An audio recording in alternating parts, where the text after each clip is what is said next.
여보 퇴근했어? 지금 어디야? 나는 아까 정시에 퇴근했지. 이제 집에 다 와가. 왜? 무슨 일인데? 아니야, 당신 요즘 야근하는 날이 많은 것 같아서 걱정되니까 그렇지. 집에 거의 다 와간다고? 다시 나갈 일은 없어? 집에 가면 씻고 쉬어야지. 이 시간에 나가긴 어딜 나가? 왜?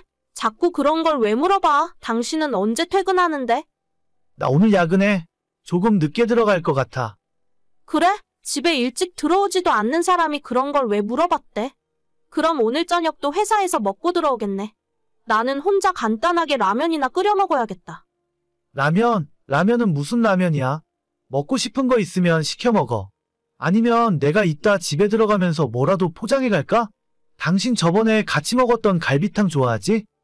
됐어. 늦게 들어올 텐데 무슨 포장이야. 나는 내가 알아서 먹을 테니까 야근이나 열심히 해. 술 먹고 들어오는 건 아니지? 술은 무슨 내가 그럴 사람으로 보여? 하긴 당신이 술을 먹는 게 더 이상하지. 알겠어. 너무 늦지 않게 들어와.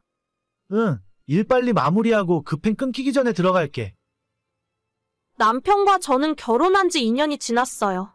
대학 다니던 시절부터 남편이 저를 좋아한다고 따라다녔고 솔직히 그 당시에는 남편이 눈에 들어오지 않았습니다. 저는 예전부터 만나던 다른 사람이 있었고 남편의 외모가 그렇게 좋은 편은 아니었어요. 키도 작고 얼굴도 좋게 말해서 평범한 편이라 눈에 띄지 않는 타입이었죠. 제 입으로 말을 하긴 그렇지만 저는 그래도 인기가 있는 편이었고 당시에 만나고 있던 남자친구도 키가 크고 누가 봐도 잘생긴 사람이었습니다. 하지만 그 사람은 1년에 한 번씩 바람을 피우다 걸렸고 결국 마지막에도 그 버릇을 고치지 못하고 다른 여자와 데이트를 하다가 저와 마주쳤어요.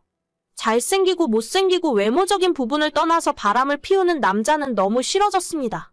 사실 그때는 세상의 모든 남자들이 다 싫어서 그냥 결혼하지 말고 혼자 살 생각까지 하게 될 정도였는데 그럴 때도 지금의 남편이 항상 제 옆을 지켰어요. 외모가 제 스타일은 아니었지만 이 사람이라면 그래도 바람 피우지 않고 평생 제 옆에서 나를 사랑해 줄 것 같더라고요. 몇 년의 시간 동안 마음이 변하지 않았던 사람은 오직 이 사람 하나뿐이었습니다. 그렇게 1년간의 짧은 연애를 마치고 결혼을 하게 되었고 저와 남편은 무난하게 결혼 생활을 이어오고 있었어요. 남편이 모든 일에서 양보를 하다 보니 서로 싸우는 일도 없었고 아이는 조금 나중에 갖기로 한 채 부부의 시간을 즐기며 살았습니다. 올해 초 남편이 관리직으로 진급을 하게 되면서 일이 너무 많아 바쁘다는 이야기를 자주 하더군요. 그러면서 자연스럽게 야근도 늘어났고 남편도 제가 늦게 끝나는 날에는 집안일을 저 대신 해주었기 때문에 서로 이해하며 살았습니다. 여보 미안한데 나 오늘도 야근해야 할 것 같아. 내일 아침에 상무님 회의 들어가야 하는데 자료 정리가 덜 끝났어. 무슨 회사가 일을 그렇게 많이 시켜? 이번 주에만 벌써 2번째 야근이잖아. 우리 팀원들이 전부 신입이라 어쩔 수 없지 뭐. 일을 맡겨놓으면 끝이 안 나니까 내가 직접 하는 수밖에 없어. 그 회사는 당신 아니면 굴러가긴 하니? 맨날 나 혼자 저녁 먹고 이게 뭐야? 미안해. 오늘은 일 끝날 때까지 퇴근 못할 것 같아서 많이 늦을 것 같아. 나 기다리지 말고 먼저 자. 이번 일 잘 끝나면 회사에서 휴가 준다고 했으니까 그럼 당신 좋아하는 일본이라도 갔다 오자. 지금 일본이 문제야? 맨날 그렇게 늦게까지 일하는데 그러다 내 남편 쓰러지면 어쩌라고. 요즘같이 밥 먹은 적도 몇 번 없는 거 알아? 알지. 그래도 어쩌겠어. 내일 아침에 상무님이 회의 들어오라고 하시는데 바쁜 것만 좀 지나가면 다시 예전처럼 괜찮아질 거야. 내가 초짜 과장이라 잡일을 다 나한테 몰아줘서 그래. 진급해서 좋아했건만 그게 아니었네. 아무튼 알겠어. 저녁 잘 챙겨 먹고 회사에서 야근하는 거니까 회사 법인카드로 맛있는 거 사 먹어. 알겠어. 잘 챙겨 먹고 있으니까 내 걱정하지 마. 남편이 다니고 있는 회사가 중소기업이라 그런 건지 아무리 체계가 없다지만 일을 너무 막무가내로 시키는 기분이었어요. 심하면 일주일에 야근을 3번씩 할 때도 있고 그럴 때마다 밤 10시, 11시가 넘어 집에 들어왔습니다. 차라리 그럴 거면 직장을 옮기던지 일이 조금 편한 곳으로 가라고 말했지만 남편은 아직 우리가 아이 없을 때 많이 벌어야 한다며 어쩔 수 없다는 식으로 말을 하더군요.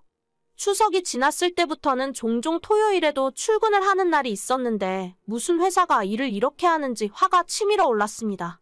바로 며칠 전 토요일에도 남편은 밀린 일을 하고 오겠다며 아침 10시쯤 나가더라고요. 10시에 나가서 저녁 먹을 시간 전까지는 돌아오겠다고 했는데 저는 남편에게 꼭 나가야 하냐고 투덜거렸지만 빨리 돌아오겠다는 말을 남기고 나가버렸습니다. 걱정되는 마음에 지하 주차장까지 남편을 배웅했고 엘리베이터를 타고 올라오면서 보약이라도 한 채 지어 먹여야 하나 고민을 하고 있었어요. 그때 남편으로부터 카톡 하나가 도착했습니다. 자기야, 나 지금 집에서 나왔어. 마누라가 왜 자꾸 나가냐고 잔소리하는데 둘러대느라 혼났다. 내가 어디로 갈까? 밥부터 먹을래? 아니면 바로 방부터 잡아? 남편이 누군가에게 보낼 카톡을 저한테 보냈습니다. 보자마자 잘못 보냈다는 걸 눈치챘고 온몸에 피가 얼어붙는 느낌이 들었습니다. 남편이 너무하다 싶을 정도로 최근에 자주 늦게 들어오고 주말까지 일을 하러 나갔지만 바람을 피우고 있을 거라는 상상은 단 한 번도 해본 적이 없었어요. 그만큼 제가 남편을 믿고 있기도 했고 처음 만났을 때부터 지금까지 항상 한결같은 모습을 보여주던 사람이라 다른 여자에게 눈길도 주는 걸 본 적 없어요. 게다가 남편은 엄밀히 이야기하면 평균 이하의 키 그리고 결혼하고 난 이후로 늘어난 뱃살에 평범 이하의 얼굴까지. 도저히 매력적인 외모라고 말 못하겠거든요. 돈이 많거나 능력이 많은 사람도 아닌데 이런 30대 후반의 유부남을 어떤 여자가 만나겠나 하는 마음으로 방심을 했던 것도 사실입니다. 하지만 그렇다고 해서 제가 결혼 생활에 소홀하거나 남편에게 신경을 쓰지 않았던 건 결코 아니에요. 이런 식으로 뒤통수 맞을 정도로 잘못하지 않았어요. 여보, 깜짝 놀랐지? 사실 이거 몰래 카메라야. 친구들이랑 와이프한테 이렇게 카톡 보내면 어떻게 반응하는지 보려고 장난친 거지. 그래, 어떤 친구인데? 이 장난한 친구들 전부 집으로 데려와봐. 아니, 그게 아니고. 헛소리 하지 말고 당장 집으로 들어와. 핸드폰 그대로 들고 오지 않으면 평생 후회하게 만들어줄게. 여보, 그게 아니고 내 이야기 좀 들어봐. 어떻게 된 일인지 내가 설명해 줄게. 그냥 들어오면 조용히 이혼하고 끝내줄게.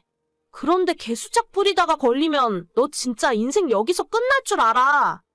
진짜 친구랑 장난친 거라니까? 내 말 못 믿어? 그 장난쳤다는 친구들도 싹 집으로 데려와봐. 그 친구들 와이프까지 내가 한 번 다 만나봐야겠어.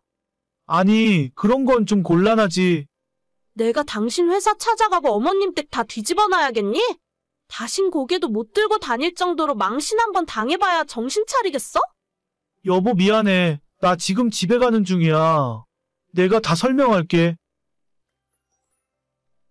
그렇게 집에 들어온 남편의 핸드폰을 뺏어서 확인을 했더니 다행히 카톡 내용을 지우진 않았더라고요. 저 몰래 만나고 있는 상간녀가 있었고 다름 아니라 남편 회사의 부하 여직원이었습니다. 진짜 어처구니가 없어서 뭐라 할 말도 없더라고요. 믿는 도끼에 발등을 찍힌 정도가 아니라 이 사람은 제 아픔을 누구보다 잘 알고 있었기 때문에 절대 저를 두고 부정한 짓을 하지 않을 거라 생각했습니다. 결혼 생활은 여기서 끝이었고 저는 더 이상 남편과 할 이야기가 없었어요. 남편의 핸드폰 카톡 내용을 들고 이혼 전문 변호사를 찾았고 그 이후로는 전부 변호사에게 맡겼습니다.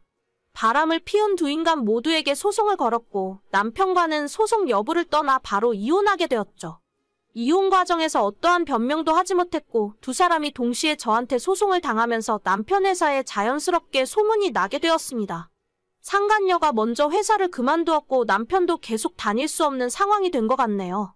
못생기고 여자에게 인기 없을 것 같은 남자라고 해서 믿고 살았더니 이렇게 뒤로 호박씨를 까고 있을 줄은 전혀 몰랐죠. 어차피 이렇게 될 바에는 잘생긴 남자 만나서 얼굴값 하는 꼴을 참아가며 살 걸 그랬습니다. 애초에 그랬다면 억울하지는 않았을 것 같네요. 오늘의 사연은 여기까지입니다. 구독과 좋아요, 알람 설정은 많은 힘이 됩니다. 다들 행복하시고 좋은 하루 되세요.